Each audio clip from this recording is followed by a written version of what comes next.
first as a world-class athlete and then as a world leader. Well, to discuss that, I'm now joined by Prime Minister of Pakistan, Imran Khan.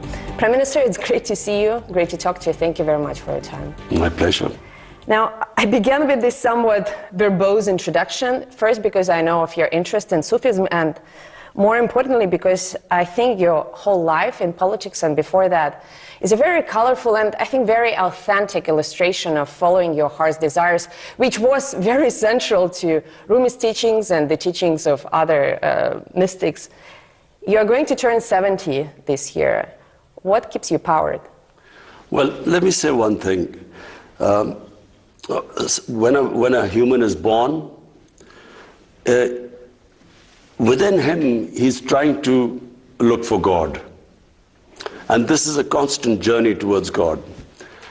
A lot of people, unfortunately, never ask the two questions.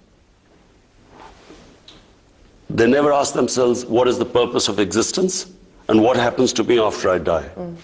But whenever they ask these questions, it takes them towards God. The only way you can have the answer to this question, the purpose of existence, what happens to us when we die, is in religion.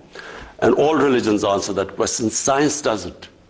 So the two ways of existence, one is the spiritual and the other is the material.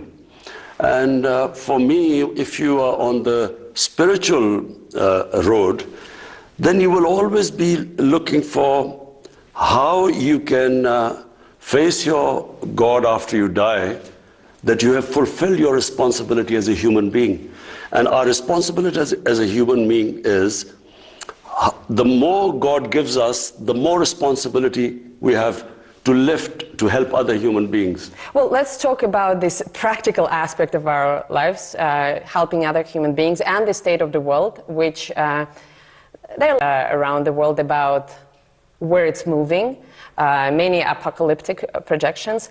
I wonder how you feel about it, and how do you feel about Pakistan's ability to adapt to this shifting landscape? Well, the world faces two huge challenges. One is climate change, where the material existence, when we only live in this world for material well-being, then the classic example is how we imperil our own existence, is what climate change is. How we have ravaged the earth, and how we have misused the blessings of God. On the other hand, so that is the biggest challenge, I think, for human beings. The second biggest challenge is the plunder of the developing world by the ruling elites of the developing world, where every year huge amounts of money, according to the fact-tile channel of the Secretary General of the UN, $1.5 trillion move from illegally. There's a trade imbalance anyway. I mean, the money flows through the trade imbalance to the developed world anyway. But the illicit, the illegal, money laundered by the ruling elites, over $1.5 trillion every year moves to the offshore accounts and Western capitals. Now, this is going to have severe consequences on food, on hunger, on starvation, on imbalance between the rich and the poor.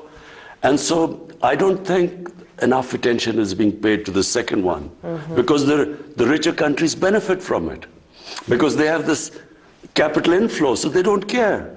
But the poor countries are getting destroyed. Now, I mentioned Rumi, and he wrote something to the effect that clever people want to change the world, while wise people focus on themselves. And I wonder if the current predicament, including the ones that you talked about, climate change and the plundering of the human societies. Of the poor countries. Yeah. If that is, in a way, a consequence of some clever people trying to make the world a better place. The plunder is simple. The rich people in the ruling elites, what they do is, when they, as Prime Minister, and me as a Prime Minister, if I want to take money from Pakistan and my ministers, the only way I can do it is by destroying the institutions that will stop me from doing it. The judiciary, the accountability process, the tax department. So when I destroy the institutions, the country goes down. And this is why countries are poor. But what is happening is the rich countries are now building barriers. They are allowing the capital to come in, but they don't allow the labor to come in. So the only way to stop this people dying of hunger and poverty and this imbalance is for the rich countries to make laws like they have for drug money, like they have for terror financing. They should not allow, for instance, our ex-rulers have living in millions of dollars of properties in London. We can't do anything to get them back because the rich countries, they make it so difficult for let us get the money back. This should change, because if really you want to stop this immigrant problem, poverty in the developing world, then there has to be a way that if, for instance, we say that, look, this person who was living in Pakistan has these huge properties in London, then unless that person can justify that he got this money legally, the property should be returned to us. That would stop the plunder of the developing world. We are recording this interview on the eve of your visit to Russia for a highly anticipated meeting between the heads of our countries, whose relationship for a very long time has been conditioned on others. It's been a function of, other processes, regional, global processes. Do you think Russia and Pakistan have reached that point when they can deal with one another as, self-sufficient actors on a bilateral basis rather than, let's say, looking onto others? Well, let me just go back in history. When the Cold War was, ravaging the whole of the world was divided into blocks. Pakistan moved in with the United States. We became part of the bloc in the Cold War with the US. India actually stayed neutral, but it was very close to the Soviets. Now when I look back, I think initially Pakistan needed help because when we became independent, we were impoverished. There were millions of refugees in Pakistan. We needed help. But, beyond 10 years or so, we should have then been non-aligned, independent country, stood on our own feet, not relied on aid. We became part of a bloc because we got foreign aid. When you look back, foreign aid is a curse for a country because you do not fix your own systems, you do not raise your own revenues, you don't increase your exports. You rely on handouts, and it stops a country evolving and developing and becoming self-reliant. So the world being divided into Cold War blocs and Pakistan becoming part of a bloc, when you look back, it stopped us from developing as a country. Well, you cannot go back, but you can change things moving forward. So do you think at this point... So when you learn from history, you learn from your mistakes. You have to know how to take the knocks. I guess that's your motto in life, right? You cannot move forward in life until you learn from your mistakes. So now what we want to do is not become part of any bloc. We want to have trading relationships with all countries. We have suffered. India became a hostile country, so the trade between them was minimal. Iran had sanctions, so we couldn't trade on the west side. Afghanistan has 40 years of conflict, so we couldn't go north and then to Central Asia. And we couldn't go to Central Asia because we became part of the US bloc, and Central Asia was part of the Soviet bloc. So what we want now is trade with everyone. And what is the purpose behind it? To raise our people out of poverty. That is the main, any head of state, his main focus should be, how do you raise people out of poverty? And the best way is trading with everyone. But Prime Minister, intention to trade is perhaps not enough because, as you know, our countries for quite some time have been discussing a large infrastructure project. I think it's called the Pakistan Stream, a gas pipeline. But forgive me my pun, the stream hasn't gotten enough steam yet. And now, in addition to logistical financing challenges, we are also Moscow is dealing with the threat of arbitrary sanctions, Western sanctions, that could be imposed on any Russia-associated project. Do you think this project and others will be up and running in our lifetime? Because sure, you are free, technically speaking, you are free to trade with everyone, but you know how geopolitics works, and there are some subtle ways of imposing pressure on international partners. That's true. I mean, this North-South pipeline, one of the reasons it suffered was the companies that we were negotiating with turned out that the US had applied sanctions on them. So the problem was to get a company that wasn't sanctioned, a Russian company that wasn't sanctioned. So that became a problem.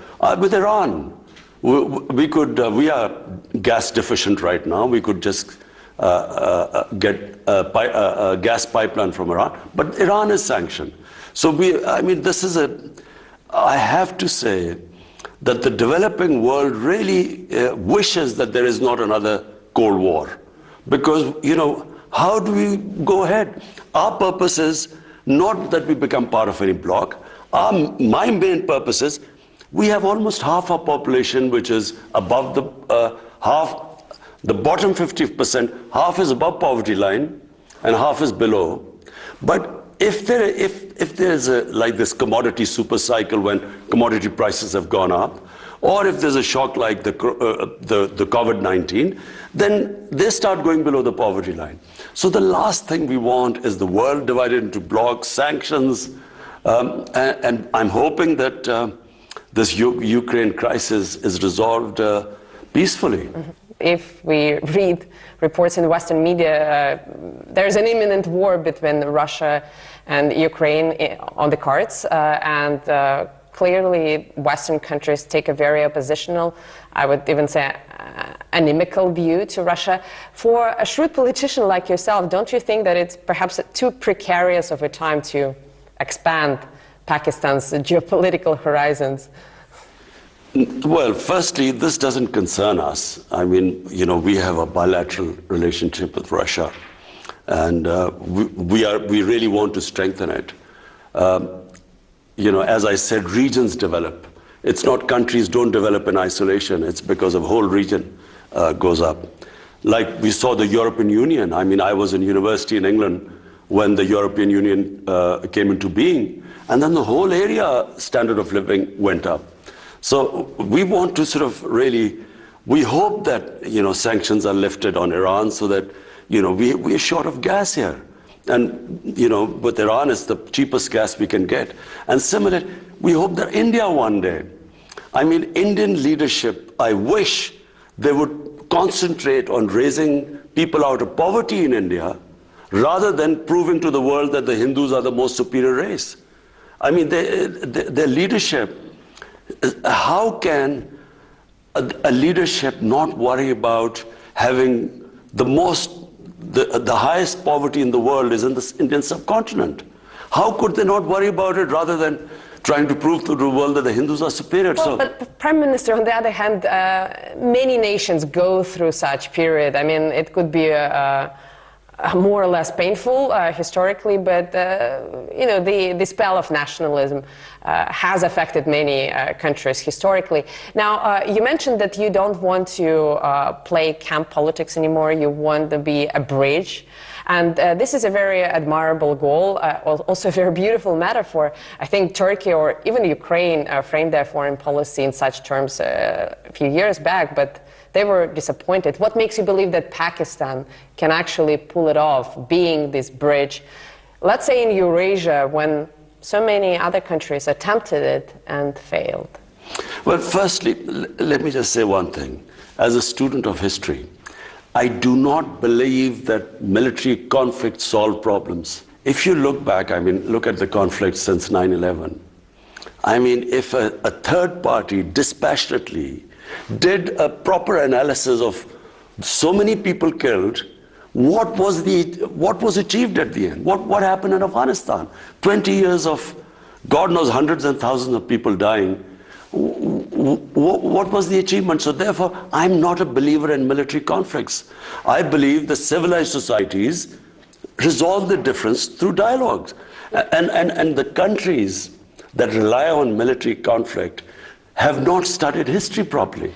Do you believe, on a personal or let's say on a political level, in some sense of accountability, maybe historical accountability, do you think things will change in the world so that all the great aspirations that you have could be realized without us getting very cynical? Because I hear what you're saying on an emotional level, but I have covered so many wars and I have seen so many people killed absolutely for nothing that I simply don't believe that Western leaders care about things like human lives or even development in the developing countries. I'm sorry for saying that. It's true. Most leaders, their main concern is to stay in power.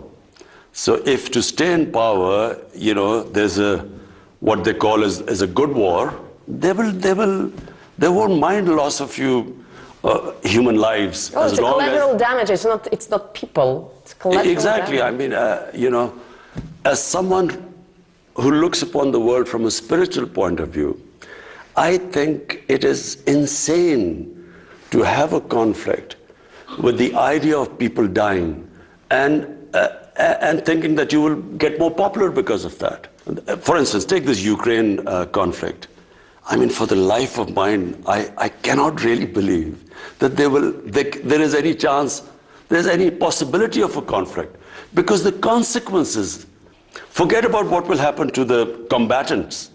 For the developing world, already the price of oil has gone up because of the prospect of a conflict. Ukraine supplies wheat to the world, and for that matter, Russia. Now imagine what will happen. Already the world is suffering from the after effects of the COVID-19. Imagine if there's a conflict. What will happen to the poor countries? Already the poor countries are suffering. They are already in debt because they had to incur debt because of the consequences of the COVID-19 fallout. So I cannot in my mind understand how can they even have got this close to a conflict? I can't understand this. Prime Minister, before the break, we were talking about the Ukrainian conflict, and obviously we, the Russians and our Ukrainian neighbors, are very affected, but you have your own conflict to solve, and it may be a very stupid question on my part, but because we all know that, you know, bad peace is better than a good war, but still, historically, do you think it's better to leave a conflict in a limbo for decades on end? Or do you think issues should be solved when they're hot? You see, if humans want, they can solve any conflict. The problem is that the humans, the leaders, and I'm talking about the leaders, I'm sure people in Ukraine and in Russia, everyone understands that if there's a conflict, there will be consequences. Everyone will be worse. But it's not about the people. People on either side don't want this conflict to happen. So exactly. But I think that the leadership in the countries is then stuck. That if we withdraw from this position, what will be the consequences to us politically? Because politically there are consequences always.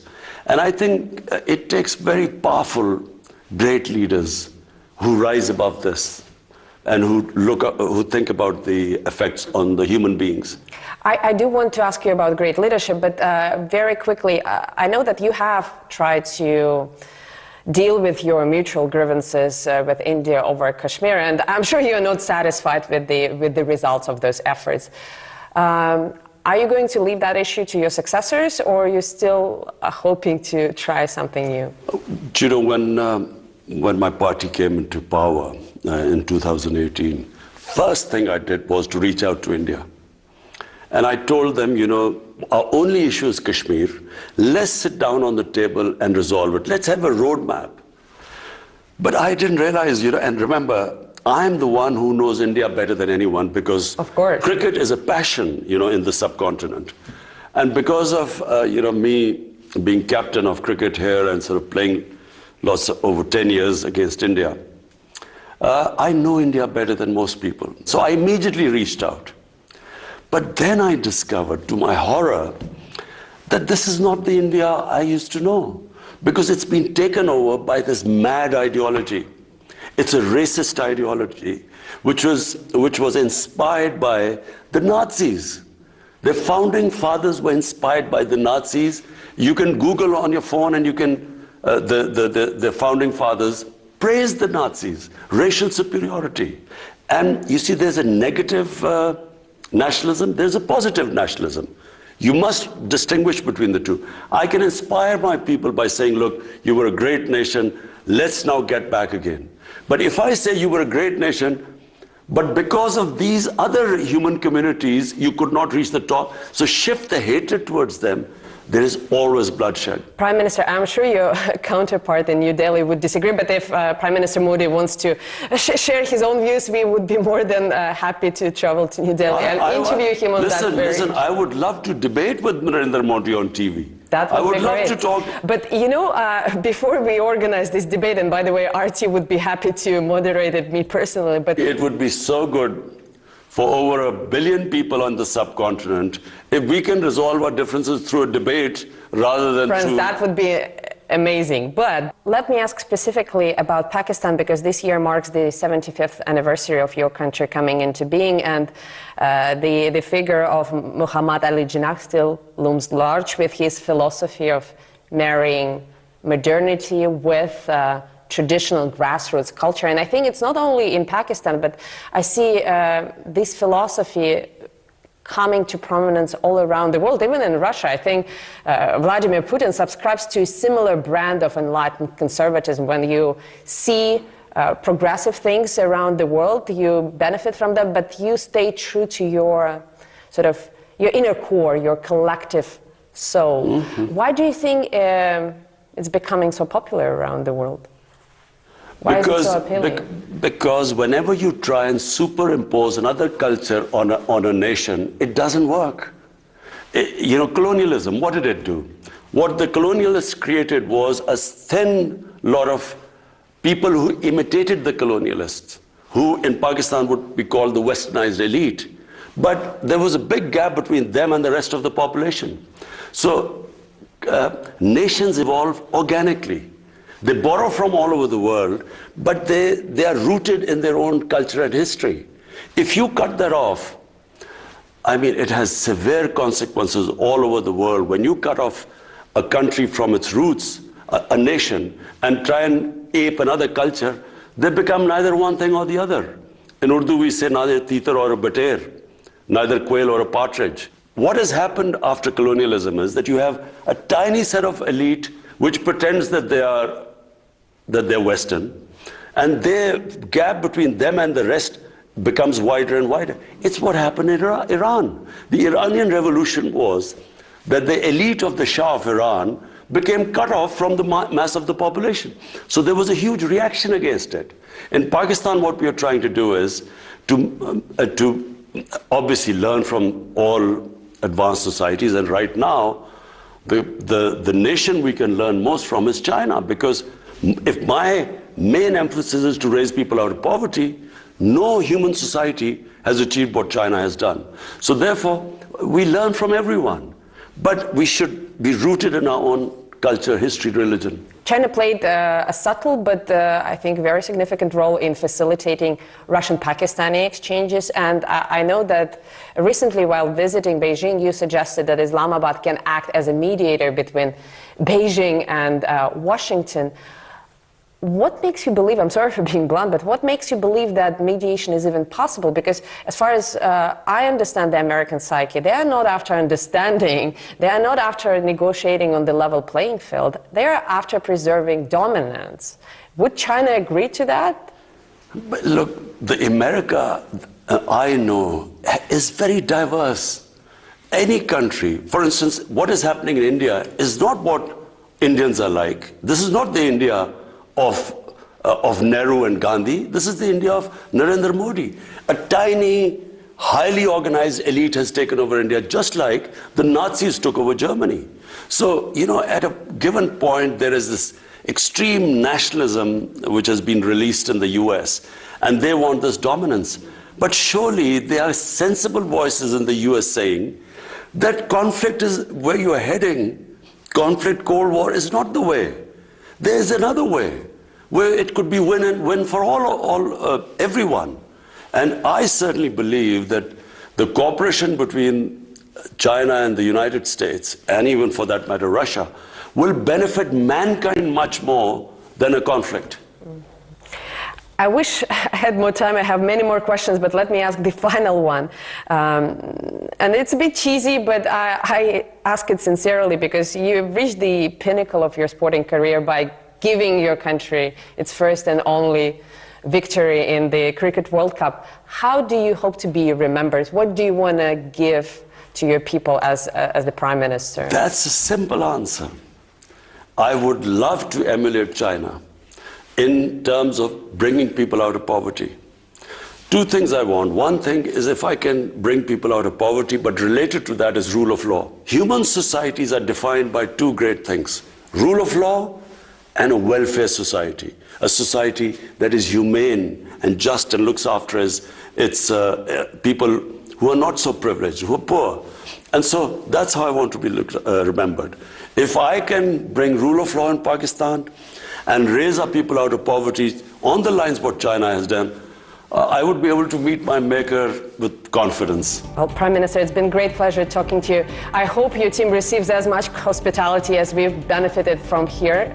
Best of luck in Moscow and best of luck for your I'm endeavors. looking forward to my trip to Moscow. Thank you. And thank you for watching. Hope to see you again next week on Worlds Apart.